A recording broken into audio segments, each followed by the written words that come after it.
शांति दूत बन करके जिस समय चले, देखो विचार करना, युद्ध को रोकना चाहते हैं। और एक बात जीवन में ध्यान रखना सभी श्रोता बंधु को, लड़ाई लड़ना बिल्कुल अंतिम पड़ाव है। जब कोई रास्ता ना बचे, तब कोई भी मार्ग दिखाई ना दे, तब लड़ाई लड़नी चाहिए।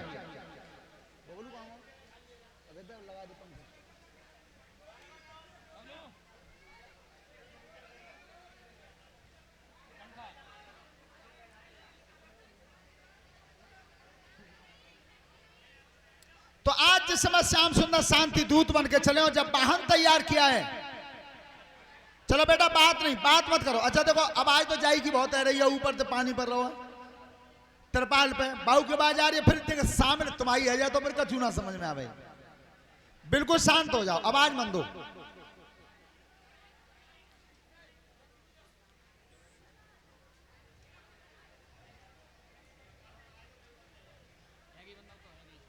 शास्त्री जी न्यो ना बात बनाई जी, उन टेंट बांधने तो जी कहो कि दूसरा ही दिन है आज, गांव में बढ़ो जा साइड के जो पाइप उठा के पल्ले पाइप ने नीचे करके इन्हों पर तिरपाल बांधे में वो रसोई बन जाएगा काम। तो देखो जिस समय भगवान श्याम सुंदर शांति दूत बने,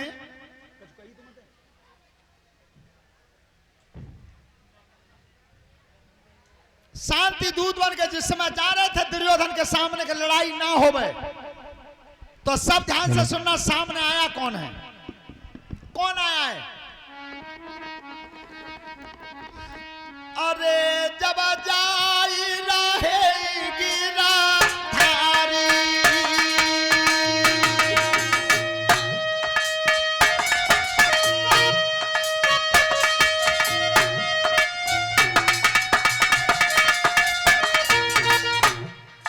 अरे जब जाई रहेगी बनवारी, और सना मुखलाई गई द्रौपदी कुमारी।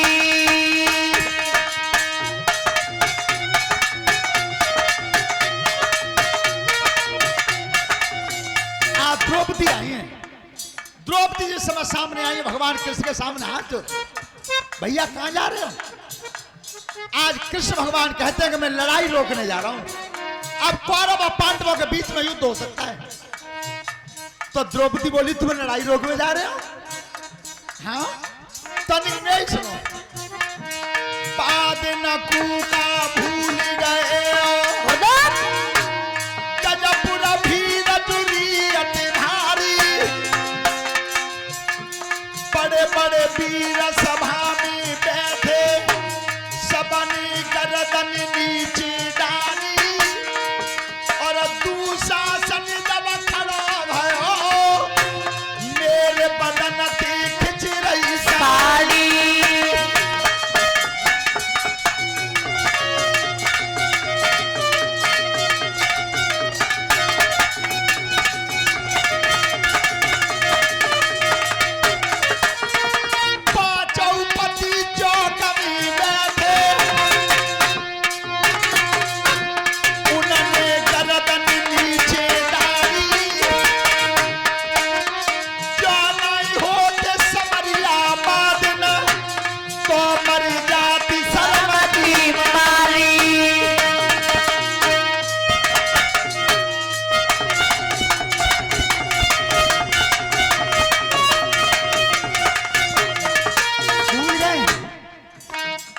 याद करो, पूरा समाज देख रहा था,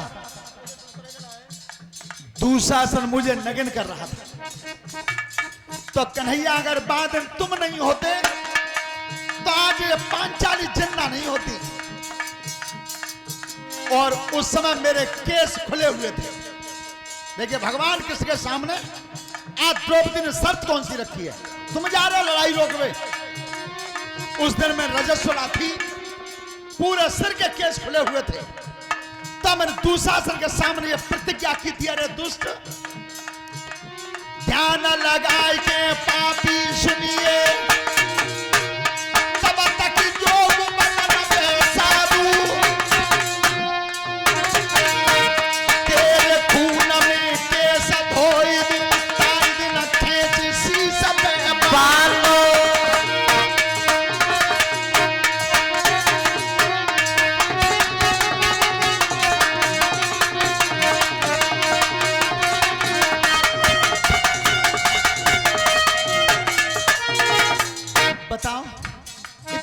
गए मैं, बांधने की भूल गए।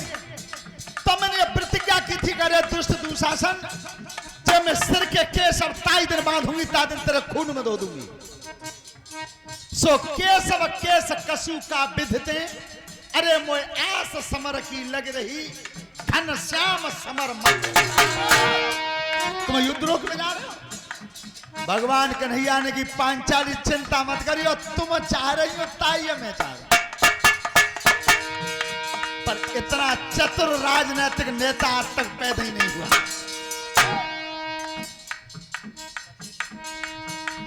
शीश पे हाथ धरो द्रौपदी के,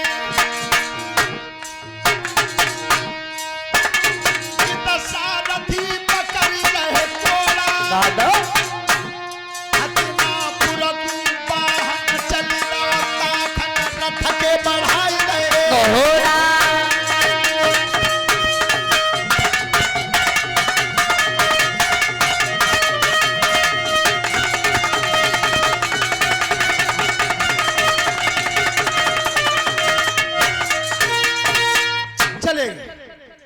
जिस समय भगवान पहुंचे, जीवन में ध्यान रखना दुर्योधन पापी आज मन में सोच क्या रहा था कि आज कृष्ण आ रहे हैं। तो मैंने मन में एक योजना बनाई कि जे कृष्ण का उतरे खत्म है जाए तो जे पांडव कितनी देर रखूंगा, फिर जाके एक भौं को पलक हिल जावे तो पृथ्वी तो पलटा खा जाती है। तो आज दुर्योधन ने पूरे बीच समाज में 80 गज गहरी खाई खुदवाई है और उस खाई के ऊपर कच्चे धागों का पलंग बिछा दिया। सोची कि जैसे ही कृष्ण आएंगे जब पलंग पे बैठा दूंगा। ये नहीं जानता कि गोस्वामी जी अरण्य कांड में लिखते हैं कि भ्रकुट विलास सृष्ट ले होई और सपने संकट परे न किसोई। एक आंख का पलक झटका खा जाता तो पृथ्वी पे तो प्रलय आ जाती है। तेरी तो औकात क्या है। आज दरबार में तैयारी की गई। भगवान कृष्ण जब आए तो सबने सम्मान किया, आइए महाराज।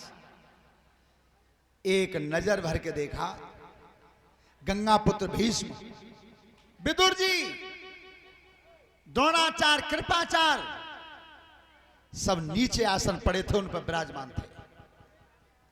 एक आसन अलग पड़ा हुआ था ऊंचे पे। सो दुर्योधन ने कही श्याम सुंदर थे कि कृष्ण तुम यहां आ जाओ।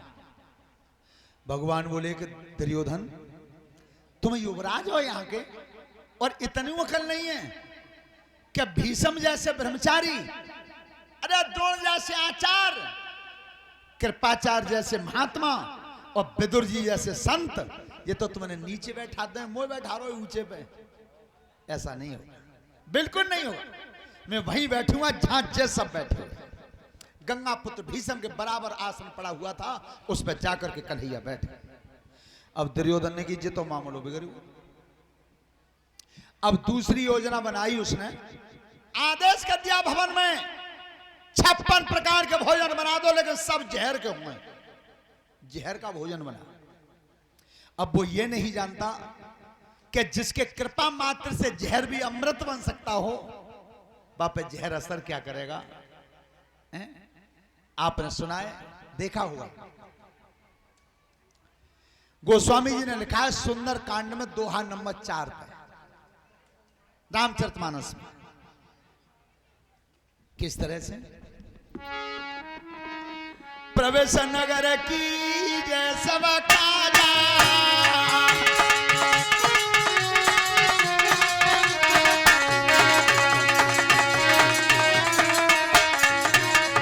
प्रवेश नगर की जय सब काजा, और हृदय राख कौशलपुर राजा।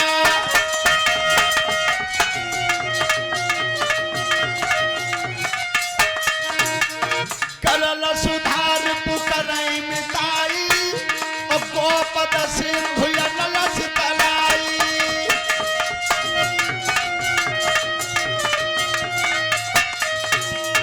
जिसमें भगवान की कृपा होती है, जहर भी अमृत बन जाता है, समुद्र गाय के खुर के बराबर हो जाता है। जहर अमृत हो सकता है, दुश्मन मित्रता कर सकता है, अग्नि शीतल हो जाती है जहां पर भगवान की कृपा होती है। और वो दुष्ट जहर का भोजन बनवा रहे हैं। तब कही चलो महाराज भोजन कर लो। कन्हैया का जवाब क्या है, इसे सब सुनना ध्यान से, सब माताएं बहनें बिटियां सुनना।